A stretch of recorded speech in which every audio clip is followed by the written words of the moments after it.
With all the reports that are coming now about PlayStation's current cancellations of live service games, there's something that can't be easily missed. What is that? That is in my opinion, low sales of their single player games compared to other competitors in the space.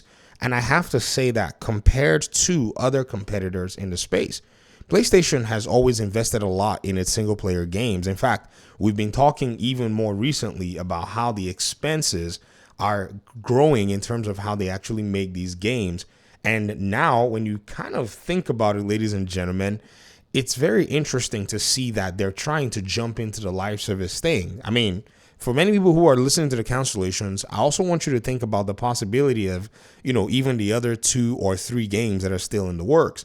Even according to this article where Tom Henderson is reporting the cancellation of this Horizon MMO, because I think Tencent's probably going to beat them to the market with that MMO of theirs, the survival one, that, there's still conversations about possibly 2 projects in that same studio, NC Soft, that they may be working on for PlayStation. We don't know what the nature of those games are, but we get to see maybe hopefully down the road. But in that article, Tom Henderson mentioned something, and I thought it was very interesting.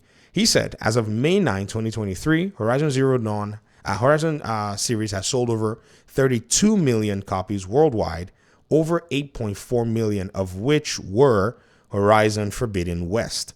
This is what I'm trying to cite here, because the alternative games in the adventure category, or games that are maybe like, open world RPG and whatnot, those other games seem to be doing much better in terms of sales. Now, you could say that they may be one-offs, but I think we've had situations where there are more than one. If you think, for instance, say in 2022, when Horizon Forbidden West was launched, Elden Ring launched alongside it, and Elden Ring right now has basically by far surpassed Horizon Forbidden West. And this is basically what I'm talking about. Then, if you think about, say, a game like Marvel's Spider-Man, which also launched in 2023, it was preceded by Hogwarts Legacy, which has done over 25 million units in sales. And if we continue to look at a game like Hogwarts Legacy, which has been heavily discounted, by the way, you'll realize that this particular game has probably gone ahead to, basically touch close to Spider-Man 2018's own sales in that regard. And so, when you consider that these games are constantly on the neck of PlayStation games, like if we look at maybe even CD Keys, you see what I'm talking about. You realize that the goals that PlayStation would prefer to meet with the investment that it's making, that's the main thing. The investment is one that, they probably don't find sustainable. This is why they're looking at the live service games. And now that we have this particular data set and we have things like this, we at least know for a fact that, there seems to be a tweak in their strategy right now, or at least money not being something that they're willing to blow right now on brand new IPs in terms of the live service games. Then my biggest, I would say concern is Intergalactic right now. You see, from the PlayStation side, we can say all we want, but one thing about Intergalactic is the game basically showed up, right? And then immediately showed up, the community of gamers were already mixed.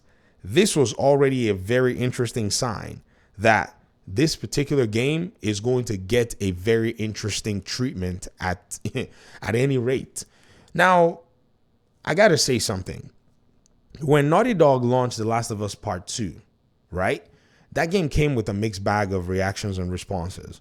And one very interesting thing along the lines of all of that is, even though players were willing to, in a sense, just kind of look past all of that, there was something that was at the back of their minds. Some players said, we bought this game out of good faith, and we were very, very, we were disappointed, even though we still played the game, even though we still went ahead and still bought the game and stuff. We sensed, we had a little sense of disappointment, a bad taste in our mouth, because of the way Naughty Dog treated the protagonist in that game. I mean, think about Suicide Squad Kill the Justice League. Remember what tanked that game? It was because of, the leak that showed Harley Quinn shooting Batman in the face. Now, even though the Joel, saga leaked from within the studio, think about this, that within Naughty Dog Studio, there were developers who saw the story and did not think that it was something that was basically doing any fan service and leaked it. That's where you already knew that there was a problem. So Intergalactic coming in this particular regard and already meeting 180,000 dislikes to 72,000 likes with the comments turned off is already seemingly a challenge that they'll have to basically overcome. So their own traditional IPs are getting this treatment. Even their live service IPs like Fair Games is already seeming from the community of gamers to, basically give the vibe of what you're getting from Concord and such. And so I just don't know how they're going to deal with this PR challenge, because live service games are not the kinds of games that you want anybody to have issues with. Then when you think about Marathon and you think about even Fair Games, are they going to go free to play like the other live service games, or are they going to come with a $20, $30, $40, price point that they want you to get into? These are pertinent questions that need to be asked. These are pertinent, issues that need to be taken a look at, because if you don't take a look at these questions, you are bound to find yourself in a very interesting place. And that PlayStation right now, we don't know how it is they're going to go ahead and address all of this stuff. Because again, they've basically sent Naughty Dog out there to go ahead and, make whatever game they want, give them creative freedom. But again, these studios have basically postured for many, many years, to their audiences, pretty much serving them whatever they felt they needed. And for the audiences, they don't want those kinds of games. They dumped Concord and adopted Marvel Rivals because apparently there are certain kinds of games and certain kind of audiences that you can appeal to. So already we see a PlayStation in a very strange place, canceling games, not selling as much compared to their competitors in single player games, and also having already introduced their games to very cold reception in that regard. I'm thinking in my mind that they probably need to adjust their strategy. They probably need to rein in a lot of what their developers are doing from a creative perspective and align it to the market. If they don't do that, they are bound for a very tough time as time is going forward. In fact, if you notice on Xbox's side, they too are probably guilty of some of these things, but they are now taking better steps. If you think about the Avowed fiasco, it basically shut that developer up and haven't said anything about the game since then. If you notice, they've taken a strategic, position to ensure that their developers are not just going out now to vomit junk online. And I think right now they're basically resonating, and everybody, all the developers, everyone in the pipeline in terms of having conversations about this stuff is starting to now think differently as to how exactly they need to approach their games, their audiences, and basically what it is that they're serving them.